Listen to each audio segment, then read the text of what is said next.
अकलूजमधील चालू असलेले कॅफे तात्काळ बंद करा, अन्यथा महाराष्ट्र विकास युवा सेनेचा DYSP ऑफिसवर मोर्चा. सांगलीमध्ये असलेल्या कॅफेमध्ये अल्पवयीन मुलीवर गुंगीचे औषध देऊन बलात्कार करण्यात आल्याची घटना घडली असून अशाच प्रकारे अकलूजमधील कॅफेमध्ये प्रकार घडण्याची शक्यता असून कॅफेच्या नावाखाली अनेक अवैध प्रकार घडत आहेत. तरुण तरुणी, विद्यार्थी विद्यार्थिनी वाईट मार्गाला लागले असल्याचे दिसून येत आहे. त्यामुळे अकलूजमधील असलेले कॅफे तात्काळ बंद करण्यात यावेत या मागणीचे निवेदन DYSP साहेब यांना देण्यात आले. यावेळी जिल्हा संघटक साईराज अडगळे, तालुका अध्यक्ष आदित्य काकडे, तालुका संघटक विशाल लोखंडे, अकलूज शहर संघटक चेतन साठे, निमगाव शाखेचे संघटक रोहन साठे, पिलीवचे तुषार तरडे इत्यादी उपस्थित होते. आदित्य काकडे, महाराष्ट्र विकास युवा सेना माळशिरस तालुका अध्यक्ष.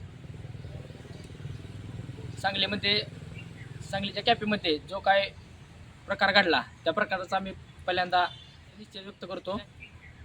अकलूजमध्ये चालू असलेल्या कॅफेज जर लवकरात लवकर नाही बंद झाल्या तर आम्ही DYSP साहेब यांच्या ऑफिसवर तीव्र स्वरूपाने आंदोलन करू किंवा मोर्चा काढू. धन्यवाद.